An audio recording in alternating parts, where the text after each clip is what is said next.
2022 Commonwealth games വേദി. 2022 Commonwealth games വേദി Birmingham.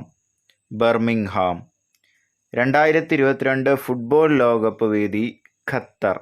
2022 football ലോകകപ്പ് വേദി ഖത്തർ. 2024 യൂറോ കപ്പ് വേദി ജർമ്മനി. 2024 യൂറോ കപ്പ് വേദി ജർമ്മനി. 2026 പുരുഷ ഫുട്ബോൾ ലോകകപ്പ് വേദി. 2026 പുരുഷ ഫുട്ബോൾ ലോകകപ്പ് വേദി US, Canada, Mexico. US, Canada, Mexico. ഇപ്പോഴത്തെ RBI ഗവർണർ ശക്തികാന്ത ദാസ്. ഇപ്പോഴത്തെ RBI ഗവർണർ ശക്തികാന്ത ദാസ്. 2020 സ്വാതി പുരസ്കാര ജേതാവ്. 2020 സ്വാതി പുരസ്കാര ജേതാവ് ഡോക്ടർ കെ ഓമനക്കുട്ടി. 2022 ഹരിവരാസനം പുരസ്കാര ജേതാവ്. 2022 ഹരിവരാസനം പുരസ്കാര ജേതാവ് ആലപ്പി രംഗനാഥ്. അവാനി ലഖേര എന്തുമായി ബന്ധപ്പെട്ടിരിക്കുന്നു? Indian paralympian and rifle shooter Indian paralympian Avani Lekhara. Starlink സാറ്റലൈറ്റുകൾ ഉപയോഗിച്ച് എല്ലാവർക്കും ഇൻ്റർനെറ്റ് കണക്ഷൻ അല്ലെങ്കിൽ നെറ്റ് സംവിധാനം കൊടുക്കുക എന്നുള്ളതാണ് സ്റ്റാർലിങ്കിൻ്റെ ലക്ഷ്യം. സ്റ്റാർലിങ്ക് ആരംഭിച്ച കമ്പനി ഏതാണ്? സ്പേസ് എക്സ് സാറ്റലൈറ്റ് ഉപയോഗിച്ചിട്ട് ഇൻ്റർനെറ്റ് സൗകര്യം നൽകുക. ജെയിംസ് വെബ് ഹബിൾ സ്പേസ് ടെലസ്കോപ്പിൻ്റെ പിൻഗാമി എന്നറിയപ്പെടുന്ന ജെയിംസ് വെബ് ടെലസ്കോപ്പ് വിക്ഷേപിച്ച ദിവസം 2021 ഡിസംബർ 25. 2021 ഡിസംബർ 25. 2020 കേരള കലോത്സവ വേദി. 2020 കേരള കലോത്സവ വേദി കാഞ്ഞങ്ങാട്. 2020 കേരള കലോത്സവ വേദി കാഞ്ഞങ്ങാട്. 2022 റിപ്പബ്ലിക് ഡേ മികച്ച ടാബ്ലോ. 2022 റിപ്പബ്ലിക് ഡേ മികച്ച ടാബ്ലോ ആയിട്ട് തിരഞ്ഞെടുത്തത് ഉത്തർപ്രദേശ്. UPയുടെ ഉത്തർപ്രദേശ്. കേരളത്തിൽ നിന്ന് അവസാനമായി GI ടാഗ് കിട്ടിയ ഉൽപ്പന്നം. കേരളത്തിൽ നിന്ന് അവസാനമായി GI ടാഗ് പദവി കിട്ടിയ ഉൽപ്പന്നം ഏതാണ്? തിരൂർ വെറ്റില. ആശ്വാസ കിരണം പദ്ധതി എന്തുമായി ബന്ധപ്പെട്ടിരിക്കുന്നു? ഒരു മുഴുവൻ സമയ പരിചാരകൻ്റെ സേവനം ആവശ്യമാം വിധം കിടപ്പിലായ രോഗികളെയും മാനസിക ശാരീരിക വെല്ലുവിളി നേരിടുന്നവരെയും ഗുരുതര രോഗമുള്ളവരെയും പരിചരിക്കുന്നവർക്ക് പ്രതിമാസ ധനസഹായം. ഇങ്ങനെയുള്ളവരെ പരിചരിക്കുന്നവർക്ക് പ്രതിമാസ ധനസഹായം അനുവദിക്കുന്ന പദ്ധതിയാണെന്ത്? ആശ്വാസ കിരണം. ഗ്രാമീണം പദ്ധതി എന്തുമായി ബന്ധപ്പെട്ടിരിക്കുന്നു? ഔഷധ സസ്യങ്ങളെക്കുറിച്ച് അവബോധമുണ്ടാക്കുക, ഔഷധവിള കൃഷി, വിപണനം എന്നിവ വ്യാപിപ്പിക്കുന്നതിന് ഗ്രാമീണ ജനതയെ പ്രാപ്തരാക്കുക എന്നിവയാണ് ഗ്രാമീണം പദ്ധതിയുടെ ലക്ഷ്യങ്ങൾ. ഗ്രാമീണം പദ്ധതി വളരെ ഇമ്പോർട്ടൻ്റ് ആയ ചോദ്യം. സ്നേഹസ്പർശം പദ്ധതി എന്താണ്? സ്നേഹസ്പർശം പദ്ധതി ചൂഷണത്തിന് വിധേയരായി അവിവാഹിതാവസ്ഥയിൽ അമ്മമാരാകുന്നവർ കുടുംബങ്ങളിൽ നിന്നും സമൂഹത്തിൽ നിന്നും ഒറ്റപ്പെട്ട് ജീവിക്കേണ്ടി വരുന്നു. ഇത്തരക്കാർക്ക് ദൈനംദിന ജീവിതത്തിന് ആവശ്യമായ സാമ്പത്തിക സഹായം നൽകി പുനരധിവസിപ്പിക്കുക എന്ന ഉദ്ദേശത്തോടെ ആരംഭിച്ച പദ്ധതിയാണെന്ത്? സ്നേഹസ്പർശം. പ്രതിമാസം 1000 രൂപ വീതമാണ് ഈ പദ്ധതിയിലൂടെ അനുവദിക്കുന്നത്. അവിവാഹിതരായ അമ്മമാർക്ക് സഹായം നൽകുന്ന പദ്ധതിയാണ് എന്ത്? സ്നേഹസ്പർശം. അടുത്ത് അൺഗാർഡഡ് ആരുടെ ആത്മകഥയാണ്? മിതാലി രാജിൻ്റെ ആത്മകഥയാണ് അൺഗാർഡഡ്. ISROയുടെ സൂര്യനെക്കുറിച്ച് പഠിക്കാനുള്ള ദൗത്യത്തിൻ്റെ പേര് ആദിത്യ L1. ISROയുടെ സൂര്യനെക്കുറിച്ച് പഠിക്കാനുള്ള ദൗത്യത്തിൻ്റെ പേര് ആദിത്യ L1. എന്തായിരുന്നു? ഗഗൻയാൻ. ഇന്ത്യയുടെ ബഹിരാകാശ പദ്ധതിയാണ്. ISROയുടെ ബഹിരാകാശ പദ്ധതിയാണ് എന്താണ്? ബഹിരാകാശത്തേക്ക് ഇന്ത്യക്കാരെ അയക്കുന്ന പദ്ധതിയാണ് എന്ത്? ഗഗൻയാൻ. അതിനുവേണ്ടി ഡിസൈൻ ചെയ്ത ഹ്യൂമനോയിഡ് റോബോട്ടിൻ്റെ പേരാണ് വ്യോമമിത്ര. കൊറോണയെ തുടർന്ന് ഇന്ത്യയൊട്ടാകെ ജനതാ കർഫ്യൂ പ്രഖ്യാപിച്ചത് എന്ന്? 2020 മാർച്ച് 22. കോവിഡ് വകഭേദമായ ഗാമ ഏത് രാജ്യവുമായി ബന്ധപ്പെട്ടിരിക്കുന്നു? ബ്രസീൽ. Omicron south Africa.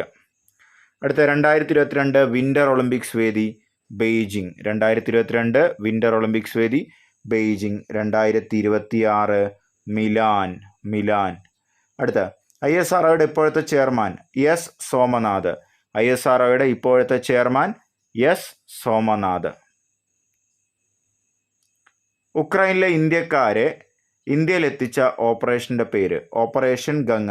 യുദ്ധസമയത്ത് ഉക്രൈനിലുള്ള ഇന്ത്യക്കാരെ ഇന്ത്യയിലെത്തിച്ച ഓപ്പറേഷൻ്റെ പേര് ഓപ്പറേഷൻ ഗംഗ.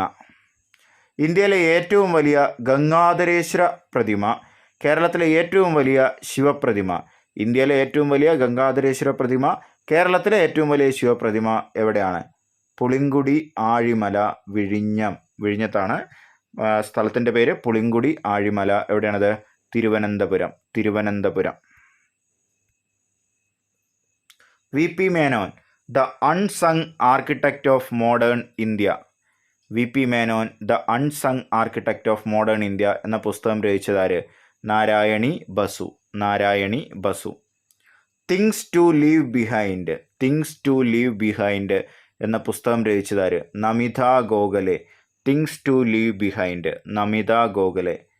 2021 കേന്ദ്ര സാഹിത്യ അക്കാദമി അവാർഡ് ലഭിച്ച ഹൃദയരാഗങ്ങൾ രചിച്ചത്? കേന്ദ്ര സാഹിത്യ അക്കാദമി അവാർഡ് ലഭിച്ച ഹൃദയരാഗങ്ങൾ രചിച്ചതാര്? ആരാണ്? ജോർജ് ഓണക്കൂർ. രാജീവ് ഗാന്ധി ഖേൽരത്നയുടെ പുതിയ പേര്? Major Dhyan Chand Khel Ratna award. രാജീവ് ഗാന്ധി ഖേൽരത്നയുടെ പുതിയ പേര് major Dhyan Chand Khel Ratna award. Khelo India youth ഗെയിംസിൽ പങ്കെടുക്കാനുള്ള മിനിമം പ്രായം സ്കൂൾ വിദ്യാർത്ഥികളാണെങ്കിൽ 17 വയസ്സിന് താഴെ, കോളേജ് വിദ്യാർത്ഥികളാണെങ്കിൽ 21 വയസ്സിന് താഴെ. അപ്പോൾ മിനിമം പ്രായം എത്രയാണ്? 17. Minimum 17, maximum 21. അപ്പോൾ 17 വയസ്സിന് താഴെയുള്ള എത്ര പേർക്ക് വേണമെങ്കിലും അതിൽ പങ്കെടുക്കാം. അപ്പോൾ പ്രായം എത്ര വേണം? മാക്സിമം എത്ര പോകാൻ പറ്റുള്ളൂ? 21 വയസ്സ് മാത്രമേ പോകാൻ പറ്റുള്ളൂ. 17 വയസ്സിലുള്ള താഴെയുള്ള പിള്ളേർക്ക് പങ്കെടുക്കാം. അപ്പോൾ ഇവിടെ ഈ മിനിമം എന്നുള്ളത് മാറ്റിയിട്ട് മാക്സിമം എന്നാക്കി മാറ്റുക കേട്ടോ. മാക്സിമം. അപ്പോൾ പങ്കെടുക്കാൻ പറ്റിയ പരമാവധി പ്രായം എത്രയാണ്? 21. അതാ ചോദിക്കുള്ളൂ. 21. മിനിമം നമുക്ക് ശരിക്കും പറയാൻ പറ്റില്ല. 17 താഴെയുള്ള എത്ര വയസ്സ് വേണമെങ്കിലും അതിൽ വരാമല്ലോ. അപ്പോൾ മാക്സിമം പ്രായം എത്രയെന്ന് ചോദിച്ചാൽ എത്രയാണ്? 21. 2022 14ാമത് ബ്രിക്സ് സമ്മേളന വേദി. 2022 14ാമത് ബ്രിക്സ് സമ്മേളന വേദി ചൈന. വെർച്വൽ മീറ്റിംഗ് ആണ് നടക്കുന്നത്. 2022 14ാമത് ബ്രിക്സ് സമ്മേളന വേദി China.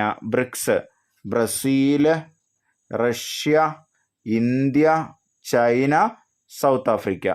Brazil, Russia, India, China, South Africa. 2020 July 24 കേരളത്തിൽ പ്രവർത്തനം ആരംഭിച്ച മെഡിക്കൽ കോളേജ്. 2020 ജൂലൈ 24 കേരളത്തിൽ പ്രവർത്തനം ആരംഭിച്ച medical college Konni, Pathanamthitta. 2022 Qatar ലോകകപ്പിന് ഉപയോഗിക്കുന്ന പന്തിൻ്റെ എന്തായിരുന്നു പേര്? അൽ റിഹില. 2022 ഫുട്ബോൾ ലോകകപ്പ് എവിടെയാണ് വേദി? ഖത്തർ. അടുത്ത 93ാമത് ഓസ്കാർ മികച്ച സിനിമയായി തിരഞ്ഞെടുക്കപ്പെട്ടത് ഏത് സിനിമയായിരുന്നു? ഏതാണ്? നൊമാദ്ലാൻഡ്. അടുത്ത ലതാ മങ്കേഷ്കറുടെ ശരിയായ പേര് എന്ത്? ഹേമ മങ്കേഷ്കർ. എന്താണ് പേര്? ഹേമ മങ്കേഷ്കർ. അടുത്ത ആസാദി കാ അമൃത മഹോത്സവ് എത്ര ദിവസം നീണ്ടുനിന്ന പരിപാടിയായിരുന്നു? ആസാദി കാ അമൃത മഹോത്സവ് എത്ര ദിവസം നീണ്ടുനിന്ന പരിപാടിയായിരുന്നു? 75 ആഴ്ച. എത്രയാണ്? 75 ആഴ്ച. അടുത്ത ഇന്ത്യൻ നാവികസേനയുടെ നേവൽ ചീഫ് ആരാണ്? ഇന്ത്യയുടെ നേവൽ ചീഫ് ആരാണ്? Admiral R Harikumar. മലയാളിയാണ്, നിർബന്ധമായിട്ടും പഠിച്ചു വെക്കണം. Admiral R Harikumar. അടുത്ത 2022 ജ്ഞാനപീഠ ജേതാവ് ദാമോദർ മൗസോ ഏത് ഭാഷയിലെ എഴുത്തുകാരനാണ്? ദാമോദർ മൗസോ 2022 ജ്ഞാനപീഠ ജേതാവ് ഏത് ഭാഷയിലെ എഴുത്തുകാരനാണ്? ഏതാണ് ഭാഷ? കൊങ്ങിണി. ഏതാണ്? കൊങ്ങിണി. അടുത്ത മണികാ ബത്ര ഏത് കായികനുമായി ബന്ധപ്പെട്ടിരിക്കുന്നു? മണികാ ബത്ര ഏത് കായികനുമായി ബന്ധപ്പെട്ടിരിക്കുന്നു? ഏതാണ്? Table tennis. ഏതാണ്? Table tennis. അടുത്ത കേരളത്തിലെ അഡ്വക്കേറ്റ് ജനറൽ ആര്? കേരളത്തിലെ അഡ്വക്കേറ്റ് ജനറൽ ആര്? ആരാണ്? കെ ഗോപാലകൃഷ്ണ കുറുപ്പ്. ആരാണ്? കെ ഗോപാലകൃഷ്ണ കുറുപ്പ്. അടുത്ത ഇന്റർനാഷണൽ വൈറോളജി ഇൻസ്റ്റിറ്റ്യൂട്ട് കേരളത്തിൽ എവിടെ സ്ഥിതി ചെയ്യുന്നു? ഇന്റർനാഷണൽ വൈറോളജി ഇൻസ്റ്റിറ്റ്യൂട്ട് കേരളത്തിൽ എവിടെ സ്ഥിതി ചെയ്യുന്നു? എവിടെയാണ്? തിരുവനന്തപുരം. തിരുവനന്തപുരം. അടുത്ത ജസ്റ്റിസ് ഫാത്തിമ ബീവിയെ കുറിച്ച് നീതിയുടെ ധീരസഞ്ചാരം എന്ന കൃതി രചിച്ചത് ആര്? അല്ലെങ്കിൽ നേരെ തിരിച്ചും ചോദിക്കുക, നീതിയുടെ ധീരസഞ്ചാരം ആരെക്കുറിച്ച് എഴുതിയതാണ്? ജസ്റ്റിസ് ഫാത്തിമ ബീവിയെ കുറിച്ച്. സുപ്രീം കോടതി ജഡ്ജിയായ ആദ്യ വനിതയാണ് ആര്? ജസ്റ്റിസ് ഫാത്തിമ ബീവി. പുസ്തകം എഴുതിയത് ആരാണ്? K T Ashraf. K T Ashraf. താഴെ പറയുന്നവയിൽ ഓട്ട് കമ്പനി വ്യവസായത്തിന് പ്രസിദ്ധമായിരുന്ന സ്ഥലങ്ങൾ: കൊല്ലം, ഒല്ലൂര്, ഫറോക്ക്. ഏതില്ല? ആലപ്പുഴ ഇല്ല. ആലപ്പുഴ എന്തിനായിരുന്നു? വെളിച്ചെണ്ണയ്ക്കായിരുന്നു. അതേപോലെ തന്നെ കേരളത്തിലെ ആദ്യത്തെ പോസ്റ്റ് ഓഫീസ് വരുന്നത് ആലപ്പുഴയിലാണ്. പക്ഷേ ഏറ്റവും കൂടുതൽ പോസ്റ്റ് ഓഫീസുകളുള്ള ജില്ല ഏതാണ്? തൃശ്ശൂരാണ്. അടുത്ത താഴെ പറയുന്നവയിൽ ശരിയായ പ്രസ്താവനകൾ ഏതെല്ലാം? പ്രഭാതം എന്ന പത്രം ആരംഭിച്ചത് ഒറ്റപ്പാലത്ത് നിന്നല്ല. എവിടെ നിന്നാണ്? ഷൊർണൂരിൽ നിന്നാണ്. രണ്ടാമത്തെ പ്രസ്താവന ശരിയാണ്. ആദ്യ പത്രാധിപർ ആരായിരുന്നു? EMS ആയിരുന്നു. അപ്പോൾ ശരിയായ പ്രസ്താവന ബി ഓൺലി. ബി മാത്രം ശരി. അടുത്ത താഴെ പറയുന്നവയിൽ ശരിയായ പ്രസ്താവനകൾ ഏതെല്ലാം? നിവർത്തന പ്രക്ഷോഭം 1936 ആരംഭിച്ചു. തെറ്റാണ്. 1932 നിവർത്തന എന്ന വാക്കിൻ്റെ അർത്ഥം ബഹുജനം എന്നുള്ളതാണ്. അതല്ല, വിട്ടുനിൽക്കുക എന്നുള്ളതാണ്. വിട്ടുനിൽക്കുക എന്നുള്ളതാണ് നിവർത്തന എന്ന വാക്കിൻ്റെ അർത്ഥം. അടുത്ത നാലാമത്തെ ക്വസ്റ്റ്യൻ: പിതാവ് വഴിയുള്ള പിന്തുടർച്ച അവകാശമാണ് മരുമക്കത്തായം. ഇപ്പം തെറ്റായ പ്രസ്താവന കണ്ടുപിടിക്കാനാണ് പറഞ്ഞിട്ടുള്ളത്. ഒന്നാമത്തെ പ്രസ്താവന തെറ്റാണ്. മാതാവ് വഴിയുള്ള പിന്തുടർച്ച അവകാശമാണ് മരുമക്കത്തായം. അപ്പോൾ എ എന്നുള്ള സ്റ്റേറ്റ്മെൻറ്റ് തെറ്റാണ്. പക്ഷെ മാർക്ക് ചെയ്യുമ്പോൾ തെറ്റായ പ്രസ്താവനയെ ചോദിച്ചിട്ടുള്ളത്. അപ്പോൾ എ എന്നുള്ളത് നമ്മളവിടെ എഴുതി വയ്ക്കണം. ഇനി ബി ശരിയാണോ തെറ്റാണോ നമുക്ക് നോക്കാം. മരുമക്കത്തായം തിരുവിതാംകൂറിൽ അവസാനിപ്പിച്ചത് ശ്രീ ചിത്തിര തിരുനാൾ ആയിരുന്നു. അല്ല, റാണി സേതുലക്ഷ്മി ബായ് ആണ് അവസാനിപ്പിച്ചത്? മരുമക്കത്തായം അവസാനിപ്പിച്ചത്. അപ്പോൾ സ്റ്റേറ്റ്മെൻറ്റ് ബിയും തെറ്റാണ്. അപ്പോൾ എ ആൻഡ് ബി ആണ് ഉത്തരമായിട്ട് വരിക. കാരണം ഇതിൽ തെറ്റായ പ്രസ്താവനയാണ് ചോദിച്ചിട്ടുള്ളത്. രണ്ടും തെറ്റാണ്. അടുത്ത TL സ്ട്രെയിഞ്ച് കമ്മീഷൻ എന്തുമായി ബന്ധപ്പെട്ടിരിക്കുന്നു? എന്തായിരുന്നു? മാപ്പിള കലാപം അല്ലെങ്കിൽ ലഹള അല്ലെങ്കിൽ മലബാർ കലാപം, മലബാർ ലഹള. ഓരോരുത്തർ അവരുടെ വ്യാഖ്യാനങ്ങൾ പറയുന്നുണ്ട്. എന്തു തന്നെ ആയാലും അതുമായി ബന്ധപ്പെട്ട് നടന്ന സംഭവങ്ങൾ അന്വേഷിക്കാൻ വന്ന കമ്മീഷനാണ് TL സ്ട്രെയിഞ്ച് കമ്മീഷൻ. അടുത്ത വിട്ട ഭാഗം പൂരിപ്പിക്കുക. വസ്തുവകകൾ തിരുവിതാംകൂറിൽ 4 തരംതിരിച്ചിരിക്കുന്നു: ബ്രഹ്മസ്വം, ദേവസ്വം, ദാനം, പണ്ടാരം വക. ആര് വകയാണ്? പണ്ടാരം വക. വളരെ വളരെ ഇമ്പോർട്ടൻ്റ് ആണ്. അടുത്ത മലബാർ കുടിയാന്മ നിയമം പാസാക്കിയ വർഷം. ഇതൊരുപാട് ചോദിച്ചിട്ടുള്ളതാണ്. 1929. 1929. അടുത്ത തെറ്റായ പ്രസ്താവനകൾ കണ്ടെത്തുക. തെറ്റായതാണ് ചോദിച്ചത്. ഇലക്ട്രിസിറ്റി പ്രക്ഷോഭം നടന്നത് തൃശ്ശൂരിലായിരുന്നു. ശരിയാണ്. അപ്പോൾ എ എന്നുള്ളത് ഓപ്ഷനിൽ ഉണ്ടാവില്ല. ഇനി ഇലക്ട്രിസിറ്റി പ്രക്ഷോഭം നടന്ന വർഷം 1932 ആയിരുന്നു. അല്ല, തെറ്റാണ്. അപ്പോൾ 1936 ഇലക്ട്രിസിറ്റി സമരം. 1932 എന്തായിരുന്നു? നിവർത്തന പ്രക്ഷോഭം. അപ്പോൾ ശ്രദ്ധിക്കുക, ഇപ്പോൾ ഇവിടെ തെറ്റായ പ്രസ്താവനയാണ്. അപ്പോൾ ബി ഓൺലി, ബി മാത്രം എന്നുള്ളതാണ് ഉത്തരം. അടുത്ത ശരിയായ പ്രസ്താവന അല്ലെങ്കിൽ പ്രസ്താവനകൾ കണ്ടെത്തുക. ഒറ്റപ്പാലത്ത് വെച്ച് നടന്ന ആദ്യ കേരള കോൺഗ്രസ് സമ്മേളനത്തിൻ്റെ അധ്യക്ഷൻ ടി പ്രകാശമായിരുന്നു.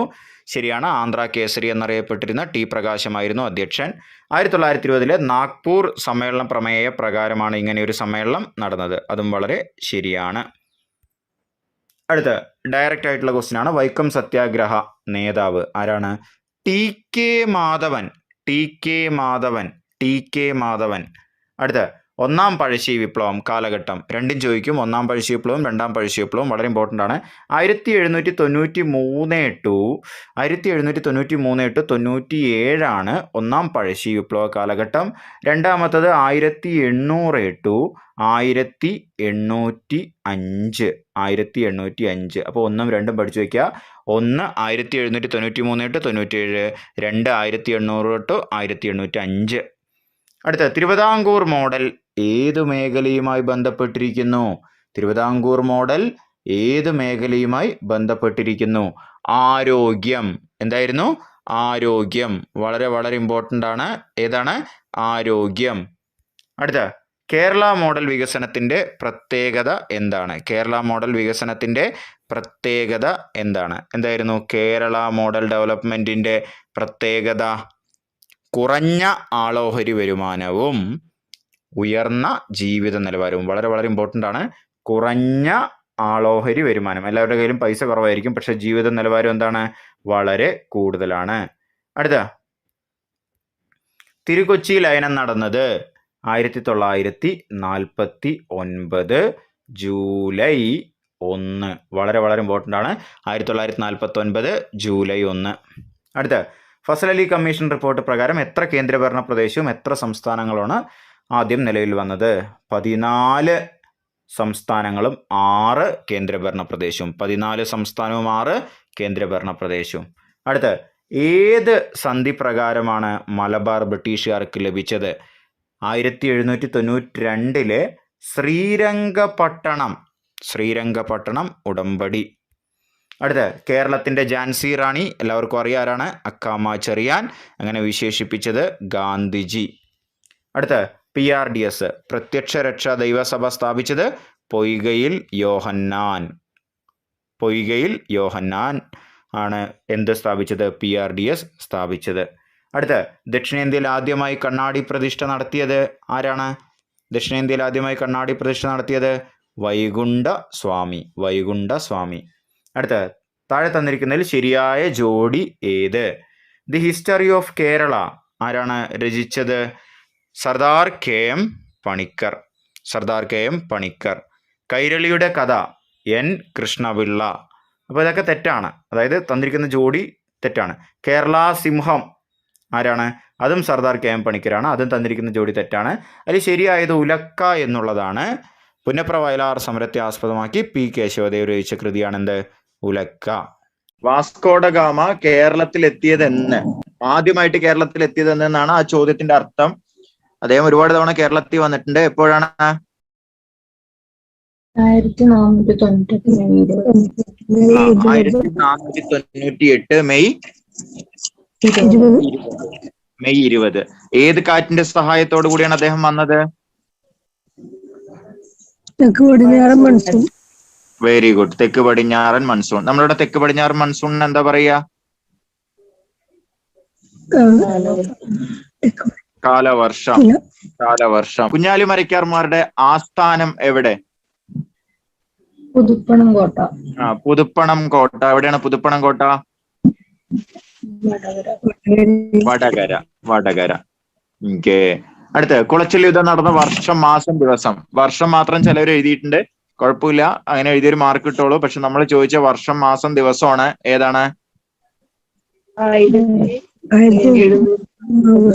1741 ഓഗസ്റ്റ് 10. ആരൊക്കെ തമ്മിലാണ് കുളച്ചിൽ യുദ്ധം നടന്നത്? മാർത്താണ്ഡവർമ്മയും ഡച്ചുകാരും. തിരുവിതാംകൂറും ഡച്ചുകാരും. ആരാണ് യുദ്ധത്തിൽ ജയിച്ചത്? മാർത്താണ്ഡവർമ്മ. ഓക്കെ. അടുത്തത് വലിയ കപ്പിത്താൻ. അതിൽ പരാജയപ്പെട്ട കപ്പിത്താനെ മാർത്താണ്ഡവർമ്മ കപ്പിത്താനാക്കി മാറ്റിയിട്ട് സൈന്യം പാശ്ചാത്യവൽക്കരിച്ചു. കപ്പിത്താന്റെ പേര് De Lannoy. Very good, De Lannoy. Okay. Carnatic യുദ്ധങ്ങൾ വളരെ ഇമ്പോർട്ടന്റ് ആണ്. കർണാട്ടിക് യുദ്ധങ്ങൾ നടന്നത് ആരെല്ലാം തമ്മിലാണ്? ആരൊക്കെ തമ്മിലാണ് കർണാട്ടിക് യുദ്ധം നടന്നത്? ആരൊക്കെ തമ്മിലാണ്? ഫ്രഞ്ചുകാരും ബ്രിട്ടീഷുകാരും. ഇന്ത്യയില് ഫ്രഞ്ച് ഭരണം അവസാനിക്കാൻ കാരണം ഏതാന്ന് ചോദിക്കും. കർണാട്ടിക് യുദ്ധങ്ങളാണ്. കർണാട്ടിക് യുദ്ധങ്ങളാണ്. എത്ര കർണാട്ടിക് യുദ്ധം നടന്നിട്ടുണ്ട്? പറയാ, എത്ര കർണാട്ടിക് യുദ്ധങ്ങൾ നടന്നിട്ടുണ്ട്? 3. ഓക്കെ. അടുത്ത ക്വസ്റ്റ്യൻ എന്തായിരുന്നു? അടുത്ത ക്വസ്റ്റ്യൻ ഹിസ്റ്ററി ഓഫ് കേരള എന്ന ഗ്രന്ഥത്തിന്റെ കർത്താവ് ആരാണ്? നമ്മൾ വേറെ വല്ലവരും പറഞ്ഞിട്ടുണ്ടായിരുന്നു? എന്തെങ്കിലും കമ്മീഷനുമായി ബന്ധപ്പെട്ട് പറഞ്ഞ ഓർക്കുന്നുണ്ടോ നിങ്ങള്? ഫസൽ അലി കമ്മീഷൻ. ഏതെങ്കിലും കമ്മീഷൻ? ഫസൽ അലി കമ്മീഷനിലെ അംഗമായ വ്യക്തിയാണ്. സംസ്ഥാന പുനഃസംഘടനാ കമ്മീഷൻ അല്ലെങ്കിൽ ഫസൽ അലി കമ്മീഷൻ. ആരൊക്കെയാണ് 3 ആൾക്കാര്?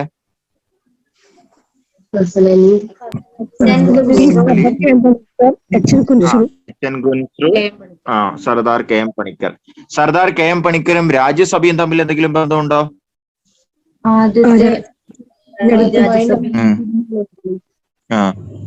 രാജ്യസഭയിലേക്ക്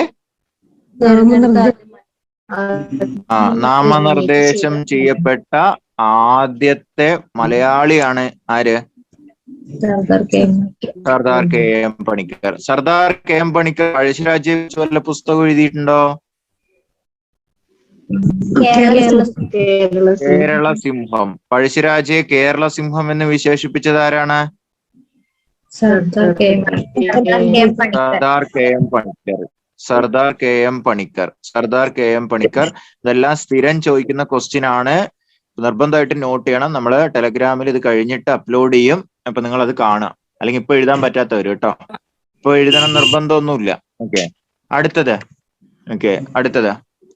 ബ്രിട്ടീഷുകാർക്കെതിരെ നടന്ന ആദ്യ സംഘടിത കലാപം? ആറ്റിങ്ങൽ കലാപം 1721. ശ്രദ്ധിക്കുക, ഈ കലാപങ്ങളൊക്കെ നടക്കുന്ന സമയത്ത് ശ്രദ്ധിച്ചു വെക്കണം. ഈ പറയാൻ പോണത് വളരെ ഇമ്പോർട്ടന്റ് ആയ പോയിന്റ് ആണ്. കഴിഞ്ഞ എക്സാമിന് പ്രിലിംസിന് ചോദിച്ചാണ്. ശ്രദ്ധിച്ചിരിക്കുക, പെട്ടെന്ന് ഉത്തരം പറയാ. പണ്ട് കാലത്ത് ബ്രിട്ടീഷുകാർ ഇങ്ങനെ കലാപമൊക്കെ നടക്കുന്ന സമയത്ത് പഞ്ചിതങ്ങ് കലാപമായാലും ആറ്റിങ്ങൽ കലാപമായാലും ഏത് കലാപമായാലും അടിച്ചമർത്താൻ വേണ്ടി പോലീസിനെ റിക്രൂട്ട് ചെയ്യുന്നത് എവിടെ നിന്നായിരുന്നു? പറയാ, അടിച്ചമർത്താൻ വേണ്ടി പോലീസ് വേണല്ലോ. എവിടെ നിന്നാണ്? തലശ്ശേരിന്ന്. നിർബന്ധമായിട്ട് പഠിച്ചു വെക്കണേ. മലബാർ. തലശ്ശേരി എന്നാണ് ഓപ്ഷനിൽ ഉണ്ടാവുക. അപ്പൊ തലശ്ശേരി നിന്നാണ് ഇവര് പോലീസിനെ ഇങ്ങോട്ട് ഇറക്കുമതി ചെയ്യുക. അപ്പൊ കലാപം കുറച്ചു ദിവസം നീണ്ടു നിൽക്കും. പോലീസ് വന്നിട്ട് അത് അടിച്ചമർത്തും. ഇന്ത്യയിൽ തന്നെ ബ്രിട്ടീഷുകാർക്കെതിരെ നടന്ന ആദ്യ സംഘടിത കലാപമാണ് ഏത്? ആറ്റിങ്ങൽ കലാപം. അഞ്ച് തെങ്ങ് കോട്ട നിർമ്മിച്ചത് എപ്പോഴായിരുന്നു? അഞ്ചുതെങ്ങ് ബ്രിട്ടീഷുകാർ കോട്ട നിർമ്മിച്ചത് 1695. അഞ്ചുതെങ്ങ് കലാപം നടന്നതോ 1697. പിന്നെ എന്തുകൊണ്ടാണ് ഇവിടെ ആറ്റിങ്ങൽ കലാപം എന്ന് ഉത്തരം വന്നത്? അത് സംഘടിതമായിരുന്നില്ല. ഇതെന്താണ്? സംഘടിതമാണ്. ഇത് സംഘടിതമാണ്. അപ്പോ ശ്രദ്ധിക്കണം. ബ്രിട്ടീഷുകാർക്കെതിരെ നടന്ന ആദ്യ കലാപം ചോദിച്ചാൽ ഏതാ എഴുതി വെക്കേണ്ടത്? അഞ്ചുതെങ്ങ് കലാപം. Very good. സംഘടിത കലാപം ചോദിച്ചാലോ? ആറ്റിങ്ങൽ കലാപം. ഇന്ത്യയിൽ തന്നെ ആദ്യത്തെ സംഘടിത കലാപമാണ് അത് കേട്ടോ. ഇന്ത്യയിൽ തന്നെ ആദ്യത്തെ സംഘടിത കലാപമാണ് ഏത്? ആറ്റിങ്ങൽ കലാപം. ഓക്കെ. അടുത്ത ശ്രീരംഗപട്ടണം ഉടമ്പടി മൂലം ബ്രിട്ടീഷുകാർക്ക് ലഭിച്ച പ്രദേശം ഏതാണെന്നായിരുന്നു നമ്മുടെ ചോദ്യം. ഏതാണ്? മലബാർ. ഏത് വർഷമാണ് ശ്രീരംഗപട്ടണം ഉടമ്പടി? 1792. Very good. 1792. ആരൊക്കെ തമ്മിലായിരുന്നു? ടിപ്പു സുൽത്താനും ബ്രിട്ടീഷുകാരും. ടിപ്പുവിന്റെ കൈവശമാണ് ഇത് ഉണ്ടായിരുന്നത്. ഈ പ്രദേശം, മലബാർ എന്നുള്ള പ്രദേശം ബ്രിട്ടീഷുകാർക്ക് ലഭിക്കുകയാണ്. ആദ്യം ഈ പ്രദേശം ശ്രദ്ധിച്ചു വെക്കുക, ബോംബെ പ്രസിഡൻസിയുടെ ഭാഗമായിരുന്നു. പിന്നീട് മദ്രാസ് പ്രസിഡൻസിയിലേക്ക് മാറ്റിയതാണ്. നോക്കുക, പട്ടിണി ജാഥ നയിച്ചത് ആരാണ്?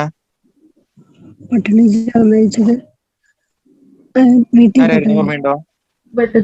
അല്ല, വീട്ടി ഭട്ടതിരിപ്പാട് യാചനയാത്രയായിരുന്നു. പട്ടിണി ജാഥ നയിച്ചത് ആരാണ്? പറയാ? AKG. എ കെ ജി എങ്ങോട്ടാണ് നയിച്ചത്? മദ്രാസിലേക്ക്. മദ്രാസിലോട്ടാണ്. കാരണം മലബാർ പ്രദേശം ആരുടെ കീഴിലായിരുന്നു? മദ്രാസ് പ്രൊവിൻസിന്റെ കീഴിലായിരുന്നു. അതുകൊണ്ടാണ് അക്കാമാചെറിയാൻ രാജധാനി മാർച്ച് നടത്തിയത് കൊട്ടാരത്തിലേക്കാണ് അല്ലെ, കവടിയാറിലേക്കാണ്, അല്ലെങ്കിൽ തിരുവനന്തപുരത്തേക്കാണ് അല്ലെ. അതിന് കാരണം അവരുടെ ആസ്ഥാനം അങ്ങോട്ടാണ്. സമരമൊക്കെ നടക്കുമ്പോ, ഇപ്പൊ കേരളത്തില് സമരം നടക്കുമ്പോ സെക്രട്ടേറിയറ്റിന്റെ മുമ്പിലല്ലേ നടക്കുക? തിരുവനന്തപുരത്ത്. ആ ഓക്കെ. പാലക്കാട് സമരം നടക്കുമ്പോ സിവിൽ സ്റ്റേഷന്റെ മുമ്പിലല്ലേ നടക്കുക പ്രധാനമായിട്ടും? ഓക്കെ, അപ്പൊ അതാണ് കാരണം. അപ്പൊ നോക്കുക, മലബാർ ആദ്യം ഏത് പ്രസിഡൻസിയുടെ കീഴിലായിരുന്നു? ബോംബെ പ്രസിഡൻസിയുടെ ബോംബെ പ്രസിഡൻസിയുടെ. പിന്നീട് അങ്ങോട്ട് മാറ്റി മദ്രാസ് മദ്രാസ് പ്രസിഡൻസി. ഓക്കെ, അടുത്തത് കുണ്ടറ വിളംബരം നടത്തിയ വർഷം, മാസം, ദിവസം നിർബന്ധമായും പഠിക്കണം. കഴിഞ്ഞ എക്സാമിന് ചോദിച്ചാണ്. പറയാ 1809 ജനുവരി 11. ആരാണ് നടത്തിയത്? വേലുത്തമ്പി ദളവ. ശ്രദ്ധിക്കുക, ഇതിൽ ശ്രദ്ധിക്കേണ്ട വളരെ പ്രധാനപ്പെട്ട ഒരു കാര്യമുണ്ട് കേട്ടോ. ശ്രദ്ധിക്കുക, അതായത് ശ്രദ്ധിച്ചു വെക്കുക. ഒരു റെസിഡന്റ് ഉണ്ടായിരുന്നു അവിടെ. റെസിഡന്റ് ആയിട്ട് ബ്രിട്ടീഷുകാരെ നിയമിച്ചാണ്. ദിവാനല്ല അദ്ദേഹം, ശരിക്കും റെസിഡന്റ് ആണ്. അദ്ദേഹത്തിനെതിരെ ബ്രിട്ടീഷുകാർക്ക് കപ്പം കൊടുക്കണ്ട, പകരം ആർക്ക് കൊടുത്താൽ മതി? തിരുവിതാംകൂർ മതി വേലുത്തമ്പി ദളവ പുറപ്പെടുവിക്കുകയാണ് കൊല്ലത്തെ കുണ്ടറയിൽ വെച്ചിട്ട്. ഓക്കെ, അപ്പൊ കുണ്ടറ ഏത് ജില്ലയാണെന്ന് ചോദിക്കും. എവിടെയാണ്? കൊല്ലം. വെങ്ങാനൂർ എവിടെയെന്നൊക്കെ കഴിഞ്ഞ എക്സാമിന് ചോദിച്ചിട്ടുണ്ടായിരുന്നു. വെങ്ങാനൂർ എവിടെയായിരുന്നു? തിരുവനന്തപുരം അല്ലെ. വെങ്ങാനൂർ ആരുമായി ബന്ധപ്പെട്ടിരിക്കുന്നു? ഏതു നവോത്ഥാന നായകനുമായി ബന്ധപ്പെട്ടിരിക്കുന്നു? അയ്യങ്കാളി. ഓക്കെ, അടുത്ത പഴശ്ശിരാജയുടെ മറ്റു പേരുകൾ ഏതൊക്കെയാണ്? ടെക്സ്റ്റ് ബുക്കിലെ 2 പേര് മാത്രമേ നമ്മൾ എടുത്തിട്ടുള്ളൂ. പിന്നെ ഒരുപാട് പേരുണ്ട്. ടെക്സ്റ്റ് ബുക്കിലെ 2 പേരുകൾ ഏതൊക്കെയാണ്?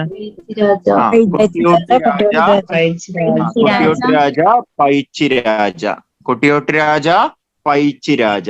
ഓക്കെ, അടുത്തത് ഇത് കഴിഞ്ഞ എക്സാമിന് ചോദിച്ചാണ്. ഓർമ്മയുണ്ടോ? കഴിഞ്ഞ പ്രിലിംസ് എഴുതിയവര് ഒന്നാം പഴശ്ശി വിപ്ലവം, രണ്ടാം പഴശ്ശി വിപ്ലവം. ഇത് പലരും തെറ്റിച്ചു കൊണ്ട് കാണിയിരുന്നു ആ ക്വസ്റ്റ്യൻ പേപ്പറിൽ, അല്ല സോറി ആൻസർ ഷീറ്റില്.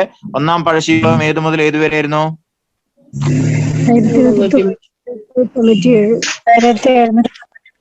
1793-97. ഓക്കെ, രണ്ടാമത്തതോ? 1805. 1805 നവംബർ 30 സംഭവിച്ചത്? പഴശ്ശിരാജ മരണപ്പെടുകയാണ്. ഓക്കെ, അപ്പൊ വീരചരമം പ്രാപിക്കുകയാണ്. ഓക്കെ, അവര് മരിച്ച 2 സ്ഥലങ്ങൾ വേലുത്തമ്പി ദളവയും പഴശ്ശിരാജയൊക്കെ മരിച്ചത് നമ്മൾ ആ പേരിൽ പറഞ്ഞിട്ടുണ്ട്. കൃത്യമായിട്ട് നോട്ട് ചെയ്ത് വെക്കുക. അപ്പൊ ഒന്നാം പഴശ്ശി വിപ്ലവം, രണ്ടാം പഴശ്ശി വിപ്ലവം വളരെ ഇമ്പോർട്ടന്റ് ആണ്. ഇത് 2 നോട്ട് ചെയ്ത് വെക്കുക, അത്ര ഇമ്പോർട്ടന്റ് ആണ്. അടുത്ത കേരളത്തിലെ ആദ്യത്തെ റെയിൽപാത വന്ന വർഷം 61. ഏത് മുതൽ ഏത് വരെ? ബേപ്പൂർ ടു തിരൂര്. ഓക്കെ, ഇന്ത്യയിലാണ് ചോദിച്ചെങ്കിൽ ഏത് എഴുതിയനെ? ബോംബെ ടു താനെ. ഏത് വർഷം? 1853. Very good, 1853. അടുത്തത് തിരുവിതാംകൂറിൽ പണ്ടാരം വക എന്നറിയപ്പെട്ടിരുന്നത് സർക്കാർ വക. തിരുവിതാംകൂറിൽ പണ്ട് കാലത്ത് 4 രീതിയിൽ തരംതിരിച്ചിട്ടുണ്ടായിരുന്നു. ബ്രഹ്മസ്വം, ദേവസ്വം, ധനം, പിന്നെ അതേപോലെ തന്നെ പണ്ടാരം വക. ഒന്നുകൂടെ പറയാ: ബ്രഹ്മസ്വം, ദേവസ്വം, ധനം, പണ്ടാരം വക. തിരുവിതാംകൂറിൽ എത്ര രീതിയില് വസ്തുവകകൾ തരംതിരിച്ചിട്ടുണ്ടായിരുന്നു? 4 രീതിയില്. ബ്രഹ്മസ്വം ഏതൊക്കെയാണ്?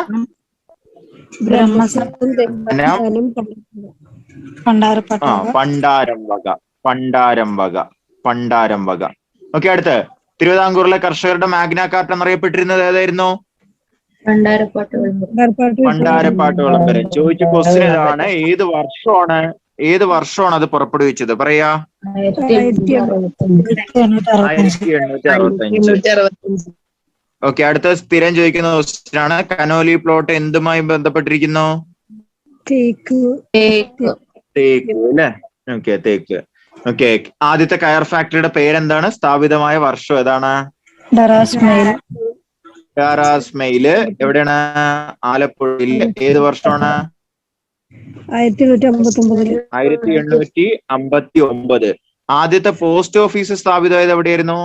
അതും ആലപ്പുഴയിലാണ്. അതും ആലപ്പുഴയിലാണ്. ഏത് വർഷമാണ്? 1847. തെറ്റിക്കരുത്. 1800 പറയാ. 47. 47 അല്ല, 57. 57. ഓക്കെ, 1857 കേരളത്തിൽ ആദ്യമായിട്ടൊരു പോസ്റ്റ് ഓഫീസ് വരുന്നത്. എന്താണ് അഞ്ചലോട്ടക്കാരൻ എന്ന് പറയുമ്പോ? തപാല് കൊണ്ടുപോകുന്ന ആള്, പോസ്റ്റ്മാൻ. തപാൽ കൊണ്ടുവന്ന ആള്. അയാൾക്ക് എന്തുകൊണ്ടാണ് അഞ്ചൽ എന്ന് പേര് കിട്ടിയത്? ആദ്യം പോസ്റ്റ് പറഞ്ഞിരുന്നത് അഞ്ചൽ സർവീസ് അങ്ങനെ. അതന്നെ, എന്തുകൊണ്ടാണ് അഞ്ചൽ എന്ന് പേര് വന്നത് എന്ന്? അത് അവര് അവ എന്നെ തേടി വന്ന്, അവ എന്നെ തേടി വന്ന് അഞ്ചലെ കേട്ടിട്ടുണ്ടോ എവിടെയെങ്കിലും? അതെ അതന്നെയാണ്. സൂര്യയുടെ. കേട്ടില്ല, നിങ്ങൾ കേട്ടില്ലേ? അവ എന്നെ തേടി വന്ന് അഞ്ചലെ കേട്ടില്ലേ? കേട്ടിട്ടുണ്ട്. ഓക്കെ, ശ്രദ്ധിച്ചേക്കാം. അതന്നെ, വരണായിരം. ഓക്കെ, അഞ്ചൽ എന്ന് പറയുമ്പോ ഏഞ്ചൽ എന്ന് കേട്ടിട്ടില്ലേ നിങ്ങൾ? ഏഞ്ചല്, മാലാക. ഓക്കെ, സന്ദേശം കൊണ്ടുവരുന്ന ആളെ പറയുന്ന പേരാണ് ഏഞ്ചല്.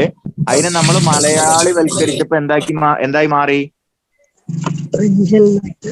അഞ്ചൽ എന്നാക്കിയിട്ട് മാറി. സന്ദേശവാഹകൻ. മാലാകമാര് സന്ദേശം കൊണ്ടുവരുന്ന ആൾക്കാരാണല്ലോ. ആമേൻ സിനിമയൊക്കെ നിങ്ങൾ കണ്ടിട്ടുണ്ടാവുമല്ലോ. ഓക്കെ, അപ്പോ മാലാകമാര് സന്ദേശം കൊണ്ടുവരുന്ന ആൾക്കാരാണ്. അങ്ങനെയാണ് ആ പേര് കിട്ടിയത്. അഞ്ചലോട്ടക്കാരൻ ഒരു ലാറ്റിൻ വാക്കാണ്. അഞ്ചലോട്ടക്കാരൻ എന്ന വാക്കിന്റെ അർത്ഥം എന്താണ്? അപ്പോ സന്ദേശവാഹകൻ. എന്താണ്? എന്തായിരുന്നു അഞ്ചലോട്ടക്കാരൻ പറയുമ്പോ? സന്ദേശവാഹകൻ. ഓക്കെ, സന്ദേശവാഹകൻ. ശ്രദ്ധിക്കുക, സന്ദേശവാഹകൻ. ഓക്കെ, സന്ദേശവാഹകൻ. അപ്പൊ ആദ്യത്തെ പോസ്റ്റ് ഓഫീസ് എവിടെയായിരുന്നു? എല്ലാവരും മൈക്ക് മ്യൂട്ട് ആക്കുക കേട്ടോ. ബാക്കിയുള്ളവർക്ക് ഭയങ്കര ഡിസ്റ്റർബ്ഡ് ആവും. എല്ലാവരും മൈക്ക് മ്യൂട്ട് ആക്കുക. എല്ലാവരും മൈക്ക് മ്യൂട്ട് ആക്കുക.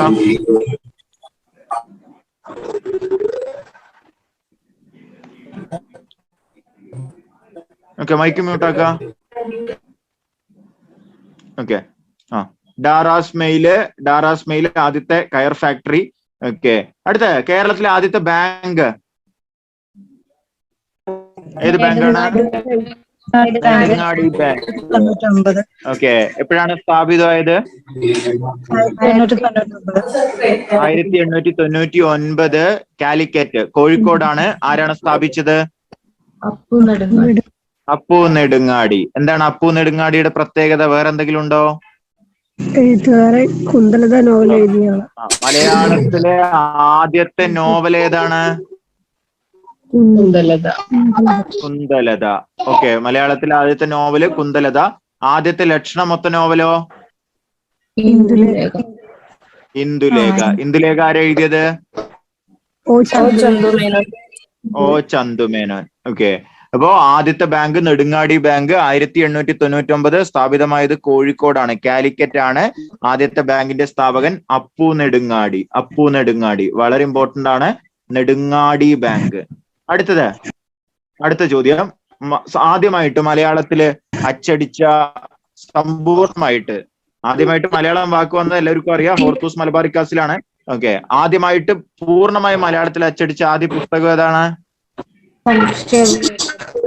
സംക്ഷേപ വേദാർത്ഥം. ശ്രദ്ധിച്ചു വെക്ക. 1772 റോമില് വെച്ചിട്ട് അച്ചടിച്ചു. ഏത് വർഷമാണ്? 1772 റോമില് വെച്ച് അച്ചടിച്ചു. മലയാളം ലിപി മാത്രമാണ് ഉപയോഗിച്ചത്. പക്ഷെ ഇതിന്റെ പതിപ്പ് കേരളത്തിൽ എത്തിയത് എപ്പോഴായിരുന്നു?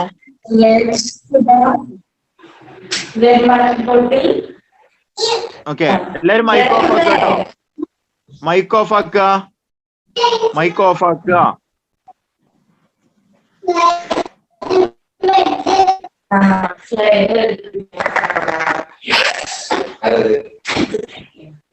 അനില മൈക്കൊന്ന് ഓഫാക്ക. അനില മൈക്കൊന്ന് ഓഫാക്ക.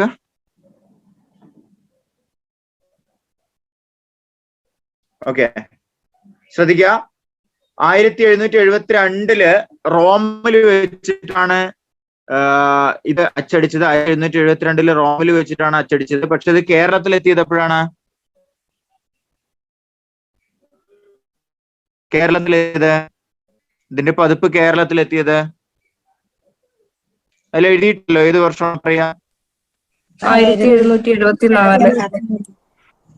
1774.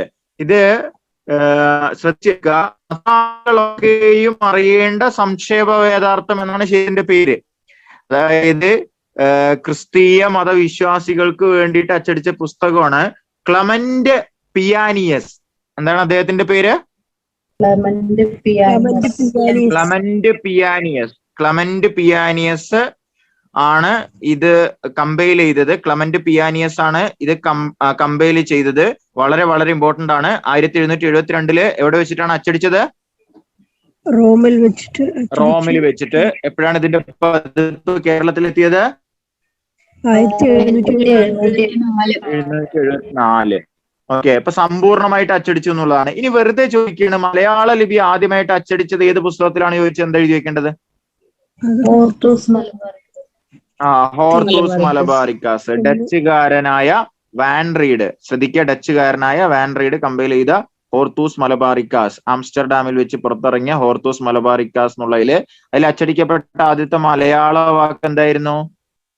തെങ്ങ് എന്നുള്ളതായിരുന്നു കേട്ടോ. ഓക്കെ, അടുത്തത് അച്ചടി കൊണ്ടുവന്നത് ആരാണ്? അറിയോ നിങ്ങൾക്ക്? അച്ചടി കൊണ്ടുവന്നത് പോർച്ചുഗീസുകാര്. ആരാണ്?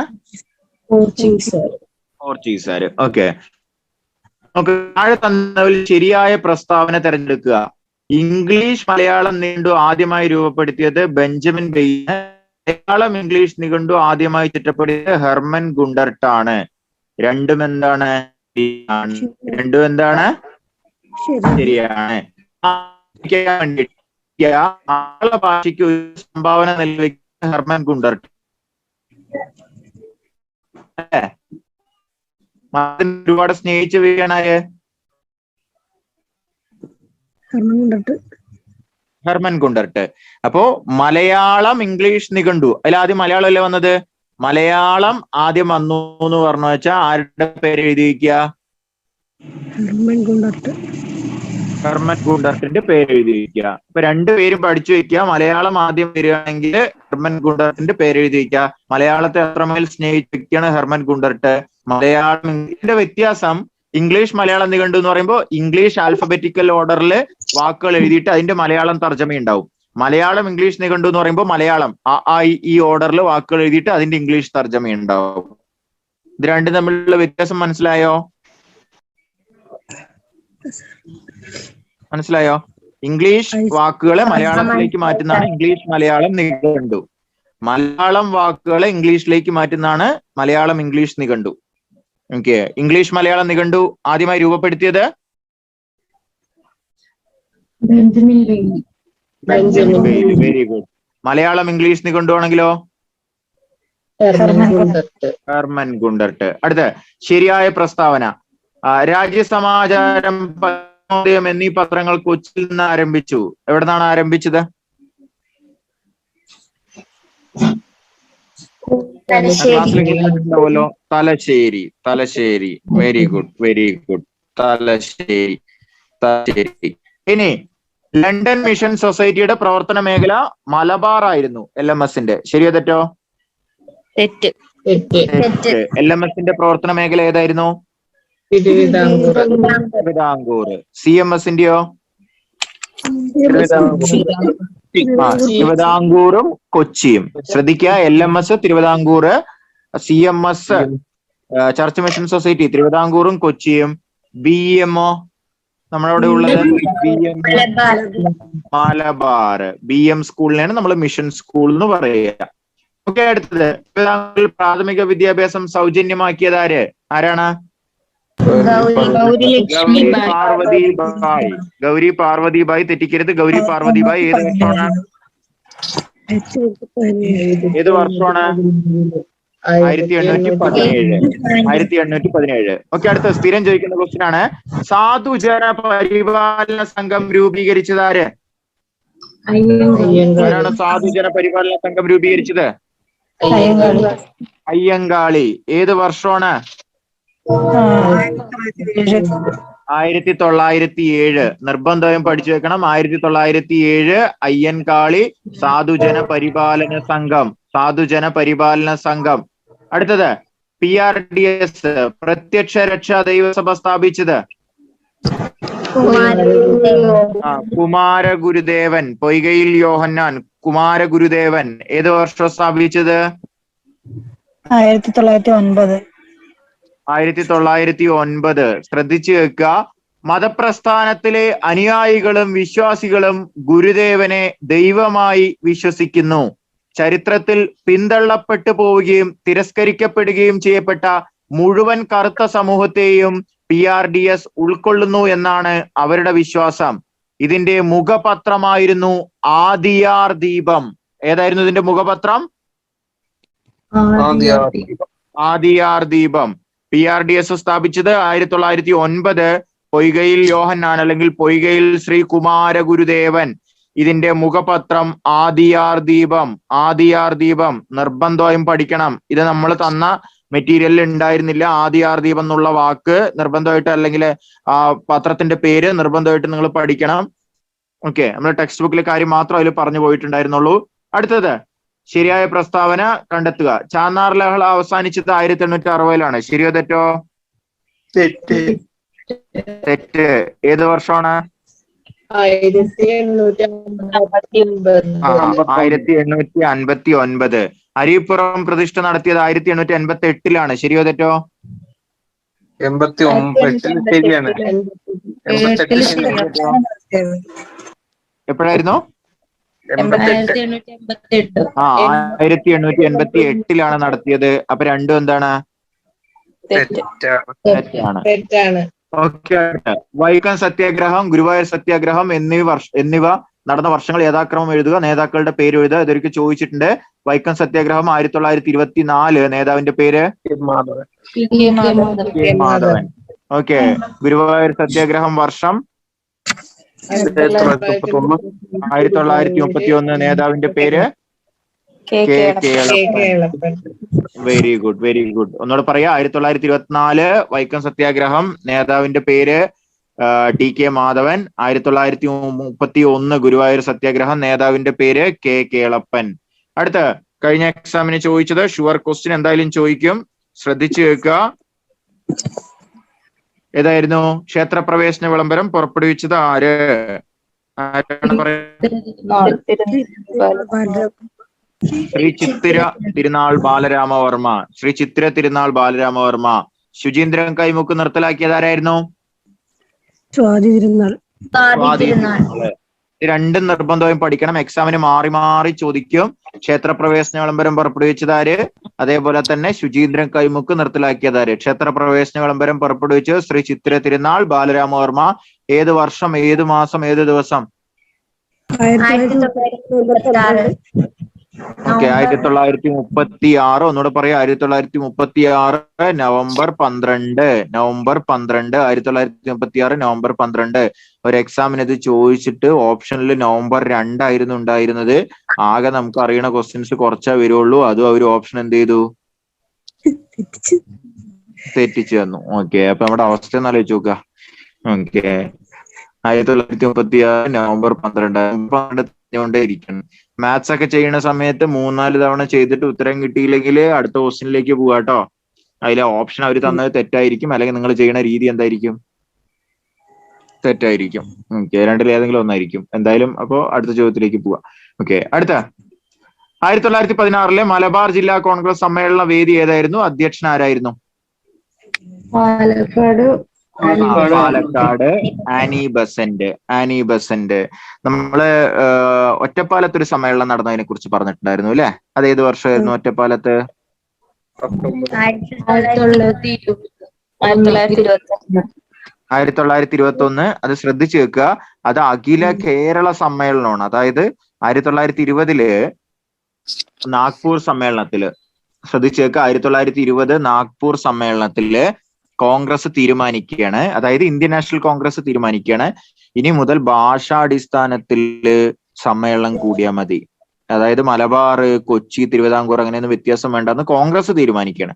അങ്ങനെ 21 കേരളത്തിലെ എല്ലാവരും, മലയാളം സംസാരിക്കുന്ന എല്ലാവരും ഒറ്റപ്പാലത്ത് ഒത്തുകൂടുകയാണ്. അങ്ങനെ ഒറ്റപ്പാലത്ത് വെച്ച് സമ്മേളനം നടക്കുകയാണ്. ആ ഒറ്റപ്പാലത്ത് വെച്ച് നടന്ന സമ്മേളനത്തിന്റെ അധ്യക്ഷനാണ് കഴിഞ്ഞ എക്സാമിന് ചോദിച്ചിട്ടുണ്ടായിരുന്നത്. ആരാണ്? ടി പ്രകാശം. ആന്ധ്ര കേസരി എന്നറിയപ്പെടുന്ന ടി പ്രകാശം. അടുത്തത് 1928 പയ്യന്നൂർ കോൺഗ്രസ് സമ്മേളനത്തിന്റെ അധ്യക്ഷനാരായിരുന്നു?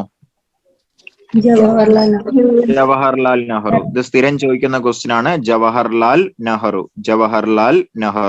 1928 പയ്യന്നൂർ കോൺഗ്രസ് സമ്മേളനത്തിന്റെ അധ്യക്ഷൻ ജവഹർലാൽ നെഹ്റു. അടുത്തത് ഗാന്ധിയും അരാജകത്വവും എന്ന പുസ്തകം രചിച്ചതാര്? Sir C Sankaran Nair. ഗാന്ധിജിക്ക് എതിരെ എഴുതിയ ഒരു പുസ്തകമാണ്. സർ സി ശങ്കരൻ നായർ ഗാന്ധിജിക്ക് എതിരെ എഴുതിയ ഒരു പുസ്തകമാണ് ഗാന്ധിജിയും അരാജകത്വവും. വളരെ വളരെ ഇമ്പോർട്ടന്റ് ആണ്. Gandhi and anarchy. Sir C Sankaran Nair എന്ത് സംഭവത്തെ തുടർന്നാണ് വൈസ്രോയുടെ എക്സിക്യൂട്ടീവ് കൗൺസിലിൽ നിന്ന് രാജിവെച്ചത്? ജാലിയൻ വാലാബാഗ്. Very good.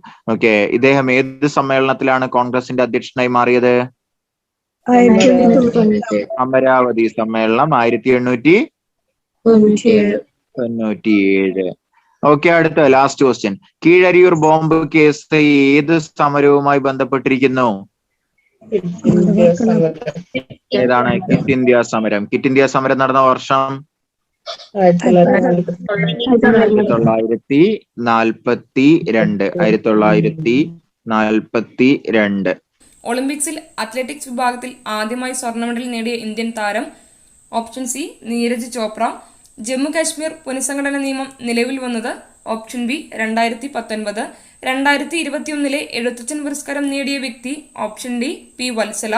കേരളത്തിൽ 2021 നിലവിൽ വന്ന നിയമസഭാ സംസ്ഥാനത്തെ എത്രാമത്തെ നിയമസഭയാണ്? Option C 15. 2022 ഫെബ്രുവരിയിൽ ഇന്ത്യ വിജയകരമായി വിക്ഷേപിച്ച കൃത്രിമ ഉപഗ്രഹം? Option B. 2020 ദേശീയ വിദ്യാഭ്യാസ നയം രൂപീകരിച്ച സമിതിയുടെ ചെയർമാൻ ആര്? Option A K Kasturi Rangan.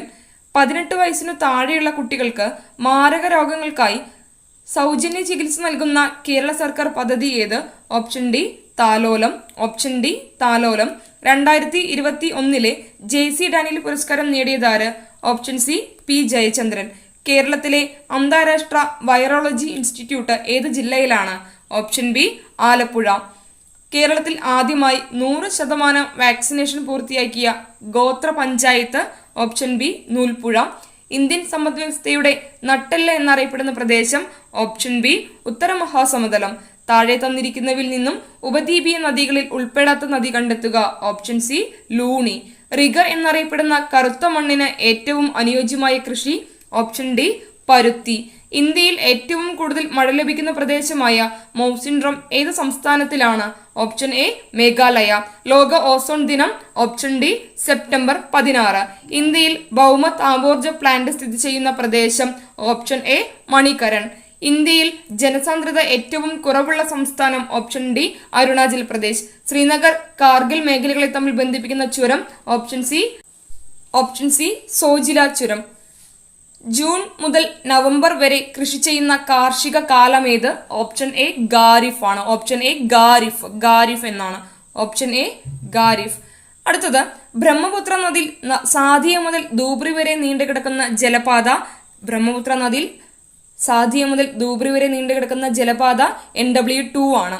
Doctor സച്ചിദാനന്ദ സിൻഹയുടെ അധ്യക്ഷതയിൽ ചേർന്ന ഭരണഘടനാ നിർമ്മാണ സഭയുടെ ആദ്യ സമ്മേളനം നടന്നത് 1946 ഡിസംബർ 9-നാണ്. 1946 ഡിസംബർ 9-നാണ്. അടുത്ത ചോദ്യം ഒരു പ്രസ്താവന രീതിയിലുള്ളതായിരുന്നു. വിദ്യാഭ്യാസ അവകാശ നിയമവുമായി ബന്ധപ്പെട്ട് താഴെ തന്നിരിക്കുന്ന പ്രസ്താവനകളിൽ ശരിയായത് തിരഞ്ഞെടുക്കുക എന്നതായിരുന്നു. ശരിയായ ഉത്തരം വരുന്നത് ഓപ്ഷൻ ബി. പ്രസ്താവന 1, 2, 3 എന്നിവ ശരിയായ പ്രസ്താവനകളായിരുന്നു. ഓപ്ഷൻ ബി പ്രസ്താവന 1, 2, 3 എന്നിവ ശരിയാണ്. സ്ത്രീ വിദ്യാഭ്യാസ സംരക്ഷണ പ്രവർത്തകയും 2014 കൈലാസ് സത്യാർത്ഥിക്കൊപ്പം സമാധാനത്തിനുള്ള നൊബേൽ സമ്മാനത്തിന് അർഹയാവുകയും ചെയ്ത 17കാരി option D Malala Yousafzai. Indian ദേശീയ പതാക തയ്യാറാക്കിയ പിംഗലി വെങ്കയ്യ ജനിച്ചത് ഏത് സംസ്ഥാനത്താണ്? Option D Andhra Pradesh. മൗലിക കടമകൾ ഇന്ത്യൻ ഭരണഘടനയുടെ ഭാഗമായി, അതായത് ഭാഗം 4A കൂട്ടിച്ചേർത്ത ഭേദഗതി ഏതാണ്? ഓപ്ഷൻ സി 42ാം ഭേദഗതി. താഴെ പറയുന്നവയിൽ ഇന്ത്യയുടെ ദേശീയ വൃക്ഷം ഏതെന്ന് കണ്ടെത്തുക. ഓപ്ഷൻ ഡി ആരയാൽ. ഇന്ത്യയുടെ ദേശീയ ഗീതമായ വന്ദേ മാതരം ബംഗാളി കവിയായ ബങ്കിം ചന്ദ്ര ചാറ്റർജിയുടെ ഏത് കൃതിയിൽ നിന്ന് എടുത്തതാണ്? Option B Anandamath. മഹാത്മാഗാന്ധി കി ജയ് എന്ന മുദ്രാവാക്യത്തോടെ ഭരണഘടനാ നിർമ്മാണ സഭ അംഗീകരിച്ച ഭരണഘടനാ വ്യവസ്ഥ ഏത്? ഓപ്ഷൻ ബി അയിത്ത നിർമാർജനം. ദേശീയ മനുഷ്യാവകാശ കമ്മീഷന്റെ അധ്യക്ഷനായി നിയമിക്കപ്പെട്ട ആദ്യ മലയാളി ജസ്റ്റിസ് KG ബാലകൃഷ്ണൻ. സ്ത്രീ വിദ്യാഭ്യാസ സംരക്ഷണ പ്രവർത്തകയും 2014 കൈലാസ് സത്യാർത്ഥിക്കൊപ്പം സമാധാനത്തിനുള്ള നൊബേൽ സമ്മാനത്തിന് അർഹയാവുകയും ചെയ്ത 17കാരി എന്നുള്ള ചോദ്യം നമ്മുടെ പാഠപുസ്തകത്തിൽ തന്നെ വരുന്നതാണ്. അടുത്തത്, ദേശീയ വിദ്യാഭ്യാസ കമ്മീഷൻ നിലവിൽ വന്ന വർഷം? Option C 2005. പ്രാചീന മലയാളം എന്ന കൃതിയുടെ രചയിതാവ്? ഓപ്ഷൻ ബി ചട്ടമ്പി സ്വാമികൾ. വസ്ത്രധാരണ രീതിയിലുള്ള നിയന്ത്രണങ്ങൾക്കെതിരെ കല്ലുമാല സമരം സംഘടിപ്പിച്ച സാമൂഹിക പരിഷ്കർത്താവ്? Option C Ayyankali. 1936 ഇലക്ട്രിസിറ്റി സമരം സംഘടിപ്പിക്കപ്പെട്ട സ്ഥലം? Option A Thrissur. സാമൂഹിക രംഗത്ത് പുതുചലനങ്ങൾ സൃഷ്ടിച്ചുകൊണ്ട് 1888 ശ്രീനാരായണ ഗുരു ശിവപ്രതിഷ്ഠ നടത്തിയ സ്ഥലം? Option A Aruvippuram. കേരളത്തിൽ ബ്രിട്ടീഷുകാരുടെ പ്രത്യക്ഷ ഭരണത്തിലുണ്ടായിരുന്ന മേഖല? Option C Malabar. മലബാറിൽ 1930 നടന്ന ഉപ്പു സത്യാഗ്രഹത്തിന്റെ പ്രധാന കേന്ദ്രം? Option A Payyanur. വൈക്കം സത്യാഗ്രഹത്തിന്റെ ഭാഗമായി തിരുവനന്തപുരത്തേക്ക് സവർണജാഥ നയിച്ച നേതാവ്? മന്നത്ത് പത്മനാഭൻ. മേൽമുണ്ട് സമരം എന്നും വിശേഷിപ്പിക്കപ്പെട്ട സാമൂഹ്യനീതി സംരക്ഷണത്തിനുള്ള കേരളത്തിലെ ആദ്യകാല സമരങ്ങളിൽ ഒന്നായിരുന്നു? ഓപ്ഷൻ സി ചാന്നാർ ലഹള. കൊച്ചി രാജ്യ പ്രജാമണ്ഡലത്തിന്റെ ആദ്യ പ്രസിഡന്റ്? ഇതിന് ഉത്തരം ഓപ്ഷനിൽ ഇല്ല, അതുകൊണ്ട് തന്നെ ഈ ചോദ്യം ക്യാൻസൽ ചെയ്യാനാണ് സാധ്യത. 40ാമത്തെ ചോദ്യം, 1812 ആരംഭിച്ച കുറിച്യ കലാപത്തിന്റെ നേതാവ്? Option D Raman Nambi. കേരളത്തിലെ ആകെ ഗ്രാമപഞ്ചായത്തുകളുടെ എണ്ണം 941. കേരളത്തിലെ ഏറ്റവും വലിയ ജലവൈദ്യുത പദ്ധതി? Option C Idukki. കേരളത്തിലെ നദികളിൽ കിഴക്കോട്ടൊഴുകുന്ന നദി ഏത്? Option B Kabani. കേരളത്തിലെ പക്ഷി സങ്കേതങ്ങളിൽ ഉൾപ്പെടാത്തത്? Option D Chinnar. ഭാരതപ്പുഴയുടെ ഉത്ഭവസ്ഥാനം ഏത്? ആനമല നിരകളിലെ പോത്തന്നൂരിനടുത്തു നിന്നും. ലോക അത്ലറ്റിക് ചാമ്പ്യൻഷിപ്പിൽ മെഡൽ നേടിയ ആദ്യ ഇന്ത്യൻ കായിക താരം? Option B Anju Bobby George. കേരളത്തിലെ പ്രധാന മത്സ്യബന്ധന തുറമുഖമായ നീണ്ടകര ഏതു ജില്ലയിലാണ്? ഓപ്ഷൻ ബി കൊല്ലം. കേരളത്തിലെ ആദ്യത്തെ ദേശീയ ഉദ്യാനം? Option C Eravikulam. കേരളത്തിലെ ഏറ്റവും വലിയ ശുദ്ധജല തടാകം? ഓപ്ഷൻ ബി ശാസ്താംകോട്ട കായൽ. കേരള സംസ്ഥാനം നിലവിൽ വന്നത് എന്ന്? 1956 നവംബർ 1. ഇന്ത്യൻ അസ്വസ്ഥതയുടെ പിതാവ് എന്നറിയപ്പെടുന്നത്? Option A Balagangadhara Tilakan. 1918 ഗാന്ധിജി തൊഴിലാളികൾക്ക് വേണ്ടി ഇടപെട്ടത് ഏത് സത്യാഗ്രഹത്തിലാണ്? Option A Ahmedabad. Indian national army സ്ഥാപകൻ? Option D captain Mohan Singh ആണ്. 53ാമത്തെ ചോദ്യത്തിന് ഉത്തരം ഇന്ത്യൻ നാഷണൽ ആർമിയുടെ സ്ഥാപകൻ? ഓപ്ഷൻ ഡി മോഹൻ സിംഗ് ആണ്. തേബാഗ സമരം നടന്നത് എവിടെയാണ്? തേബാഗ സമരം? ഓപ്ഷൻ ഡി ബംഗാളിലാണ്, ബംഗാൾ. രാജാറാം മോഹൻ റായ് ബംഗാളി ഭാഷയിൽ ആരംഭിച്ച ദിനപത്രം? സമ്പാദ് കൗമുദി. കോൺഗ്രസിന്റെ അന്തിമ ലക്ഷ്യം പൂർണ്ണ സ്വരാജ് അല്ലെങ്കിൽ പൂർണ്ണ സ്വാതന്ത്ര്യമാണെന്ന് പ്രഖ്യാപിച്ച സമ്മേളനമാണ് 1929 ലാഹോർ സമ്മേളനം. നാട്ടുരാജ്യങ്ങളുടെ സംയോജനത്തിൽ പട്ടേലിനും നെഹ്റുവിനുമൊപ്പം പ്രധാന പങ്കുവഹിച്ച മലയാളി? നാട്ടുരാജ്യങ്ങളുടെ സംയോജനത്തിൽ പട്ടേലിനും നെഹ്റുവിനുമൊപ്പം പ്രധാന പങ്കുവഹിച്ച മലയാളിയാണ് VP മേനോൻ. ക്യാബിനറ്റ് മിഷന്റെ നിർദ്ദേശപ്രകാരം 1946 രൂപീകരിക്കപ്പെട്ട ഭരണഘടനാ നിർമ്മാണ സഭയുടെ അധ്യക്ഷൻ ഡോക്ടർ രാജേന്ദ്ര പ്രസാദ്. ഇന്ത്യയിൽ ഭാഷാടിസ്ഥാനത്തിൽ രൂപീകരിക്കപ്പെട്ട ആദ്യ സംസ്ഥാനം?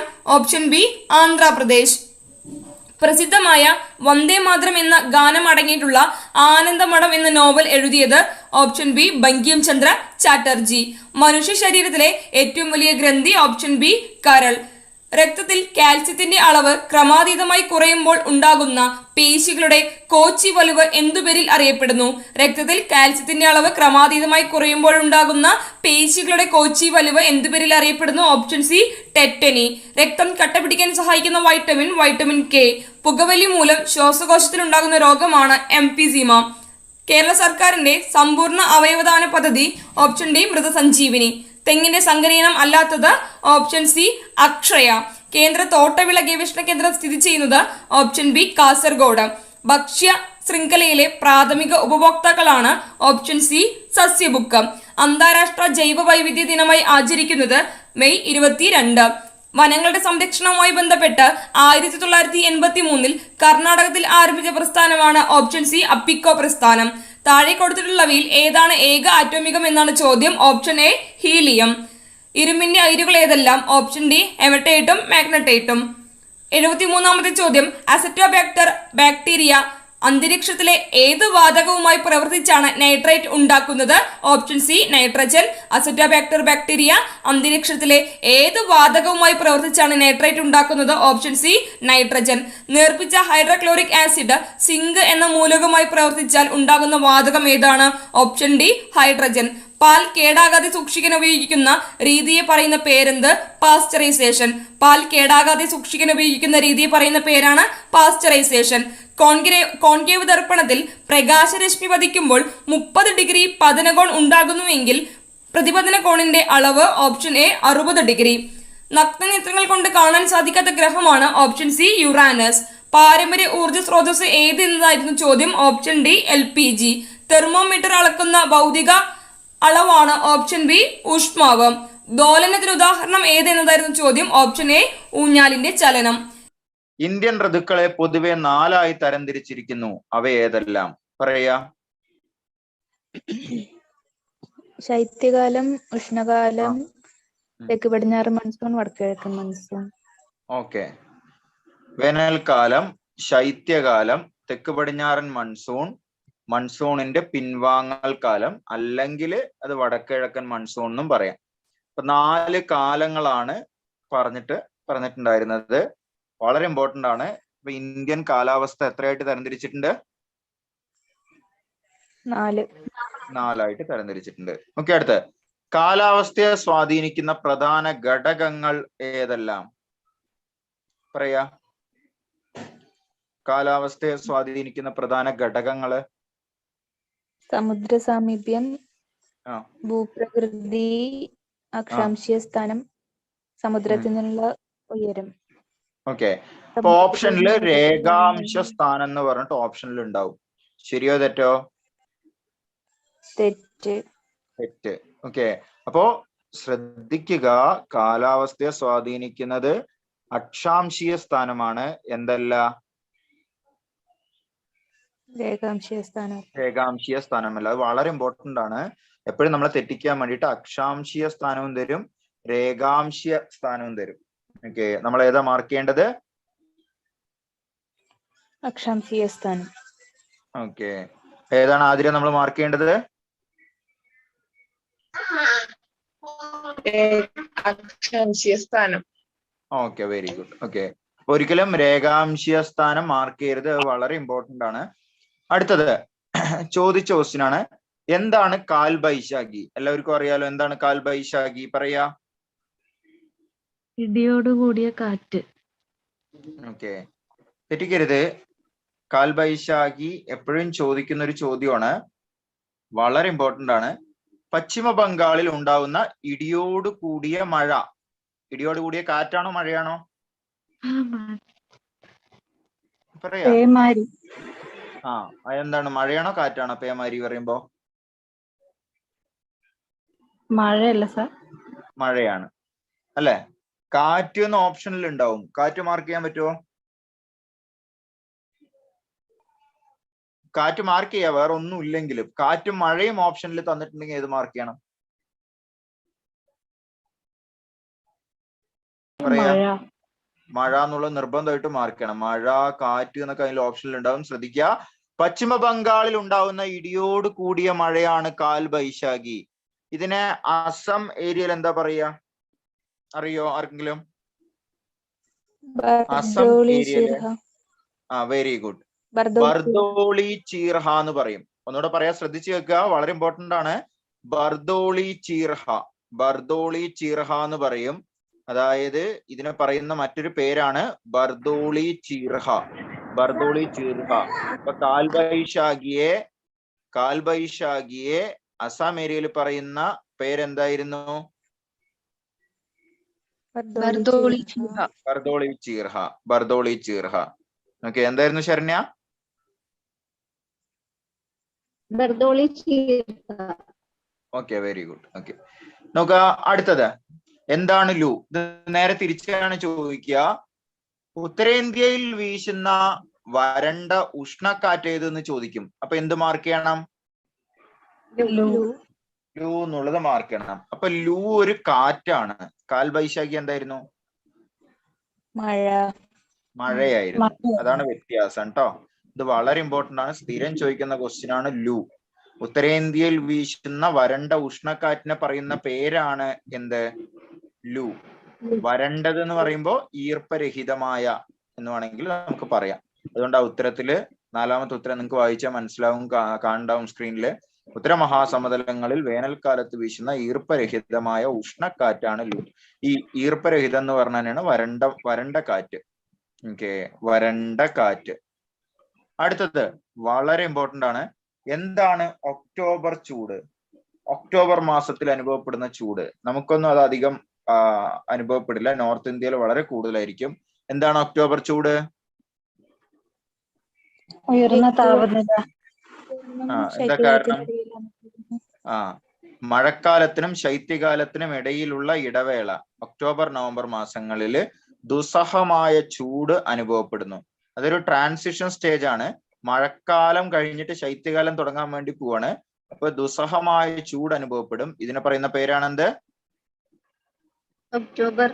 October heat. അപ്പൊ മഴക്കാലത്തിനും ശൈത്യകാലത്തിനും ഇടയിലുള്ള ദുസ്സഹമായ ചൂടാണ് ഒക്ടോബർ ഹീറ്റ്. ഓക്കെ, അടുത്തത് ഒരു സ്റ്റാൻഡേർഡ് ക്വസ്റ്റ്യൻ ആണ്.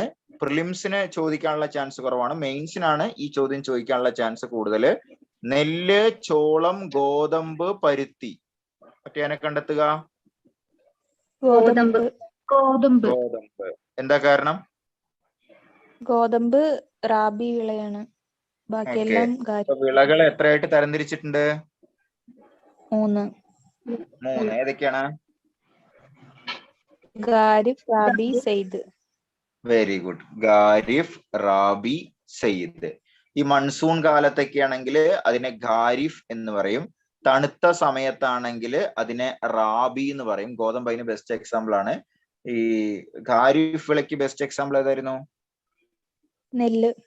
നെല്ല്. അപ്പൊ ഖാരിഫ് നെല്ല്, റാബി ഗോതമ്പ്, സൈദ് എന്ന് പറയുമ്പോ പഴങ്ങളും പച്ചക്കറികളും. പഴങ്ങളും പച്ചക്കറികളും ചൂടുള്ള സമയത്ത്.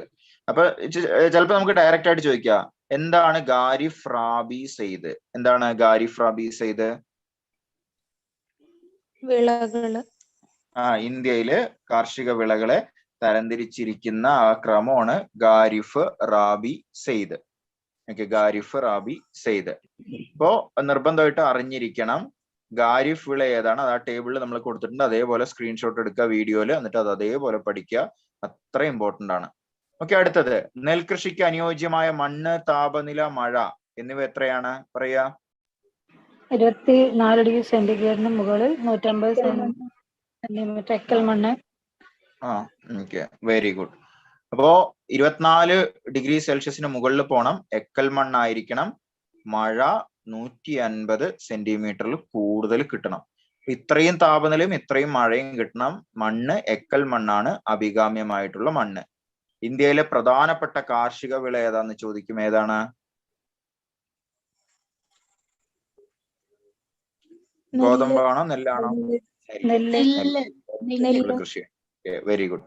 ഇന്ത്യയിലെ ആദ്യത്തെ പരുത്തി തുണി മില്ല് സ്ഥാപിതമായത് എന്ന്, എവിടെ? കൊൽക്കത്തയിലെ fort glass. Very good. 1818 fort Gloster, Kolkata. ഇതൊരു എക്സാമിന് ചോദിച്ചതാണ്, വളരെ ഇമ്പോർട്ടന്റ് ആണ്. ടെക്സ്റ്റ് ബുക്കിലെ അതേ സ്റ്റേറ്റ്മെന്റ് ആണ്. അടുത്തത് ഇതും ചോദിച്ചതാണ്. ഏത് നഗരമാണ് കോട്ടണോപോളിസ് എന്നറിയപ്പെടുന്നത്? മുംബൈ.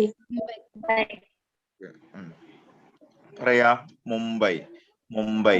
ഓക്കെ, അടുത്തത് അറബിക്ക എന്തിന്റെ ഇനമാണ്? ഇതും പ്രീവിയസ് ഇയർ ക്വസ്റ്റ്യൻ ആണ്. അറബിക്ക എന്തിന്റെ ഇനമാണ്? പറയൂ. കാപ്പിയുടെ അല്ലെ?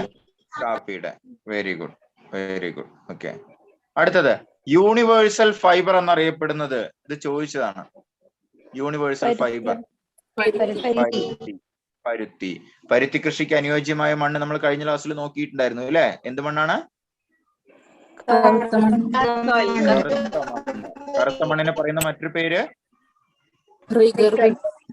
റിഗർ. Very good. ഓക്കെ, അടുത്ത സുവർണ നാര് എന്നറിയപ്പെടുന്നത് എന്താണ്? ചണം. ചണം. Very good. ചണം. ചണം വളരെ ഇമ്പോർട്ടന്റ് ആണ്. ചണം. അപ്പൊ തെറ്റിക്കരുത്. ഓക്കെ, യൂണിവേഴ്സൽ ഫൈബർ ഏതായിരുന്നു? ഗോൾഡൻ ഫൈബർ അല്ലെങ്കിൽ സുവർണ നാര് ഏതായിരുന്നു? ഓക്കെ, അടുത്ത് എന്തുകൊണ്ടാണ് കേരളത്തിലും വടക്ക് കിഴക്കൻ ഇന്ത്യയിലും റബ്ബർ കൃഷി അധികം ചെയ്യുന്നത്?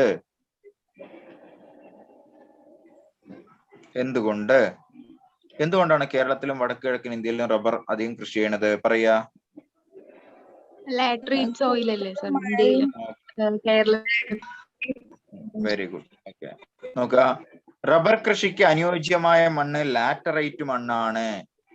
ലാറ്ററൈറ്റ് മണ്ണാണ്. കേരളത്തിലും വടക്ക് കിഴക്കൻ ഇന്ത്യയിലും അധികമായി കണ്ടുവരുന്ന മണ്ണ് ലാറ്ററൈറ്റ് മണ്ണാണ്. ചരിവും അങ്ങനെയുള്ള സംഭവങ്ങളും ബാക്കിയുള്ളതൊക്കെ ഉണ്ട്. പക്ഷെ മണ്ണിന്റെ കാര്യം നമ്മൾ അവിടെ എഴുതി വെക്കുക. കേരളത്തിൽ ഏറ്റവും കൂടുതൽ കാണപ്പെടുന്ന മണ്ണിനെ നമ്മൾ പറഞ്ഞിട്ടുണ്ടായിരുന്നു. ഏതാണ്? ലാറ്ററൈറ്റ് മണ്ണ്. ഏറ്റവും കൂടുതൽ കാണപ്പെടുന്നത് ഓക്കെ. ഏറ്റവും ഫലഭൂയിഷ്ടമായ മണ്ണ്? ഏറ്റവും ഫലഭൂയിഷ്ടം എക്കൽ മണ്ണ്. എക്കൽ മണ്ണ്. ജൈവാംശം കൂടുതൽ ഏതാന്ന് ചോദിച്ചാൽ ഏതെഴുതാൻ പറ്റുള്ളൂ? മയൂർഭഞ്ച് എന്തിന് പ്രസിദ്ധമാണ്? ഇരുമ്പയിര് ഖനനം. എവിടെയാണ് മയൂർഭഞ്ച്?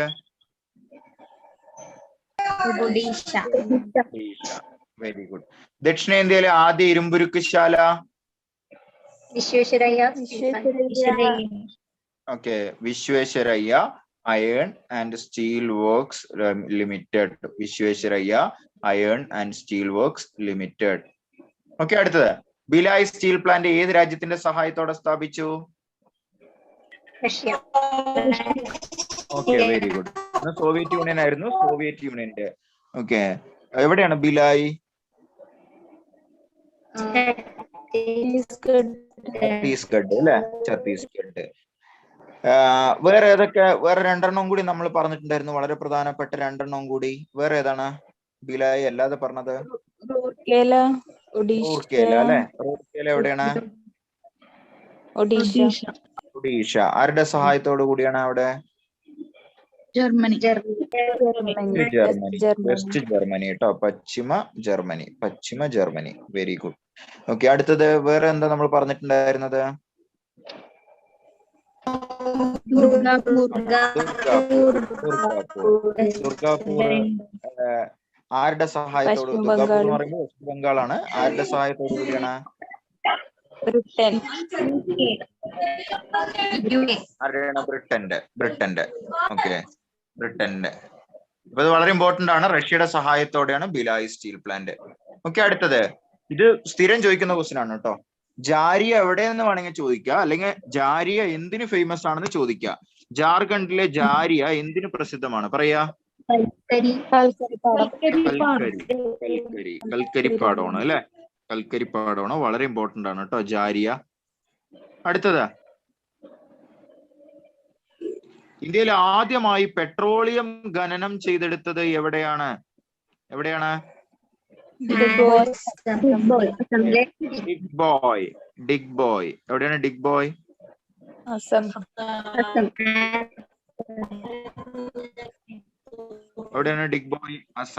18ാമത്തെ ചോദ്യം. Dig boy Assam. നോക്ക, ഇപ്പൊ dig boy Assam. Bombay high ഏറ്റവും കൂടുതൽ ഇരുമ്പ് ഖനനം പെട്രോളിയം ഖനനം നടക്കുന്ന സ്ഥലമാണ് മുംബൈ ഹൈ എന്ന് പറയുന്നത്. പക്ഷെ ആദ്യമായിട്ട് ഇന്ത്യയില് പെട്രോളിയം ഖനനം ചെയ്തെടുത്ത ഡിഗ്ബോയ് ആണ്. അപ്പൊ ഡിഗ്ബോയ് എന്തിനു ഫേമസ് ആണ്? പെട്രോളിയം ഖനനം. വളരെ ഇമ്പോർട്ടന്റ് ആണ്.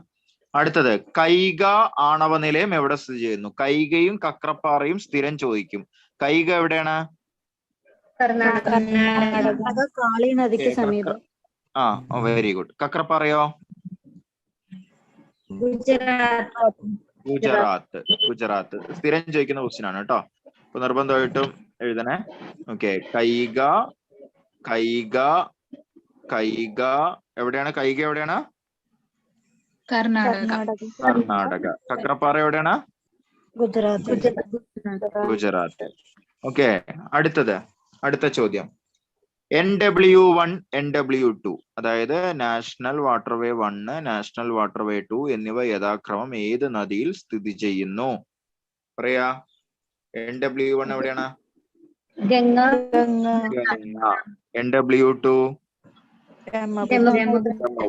നാഷണൽ വാട്ടർവേ ആണ്.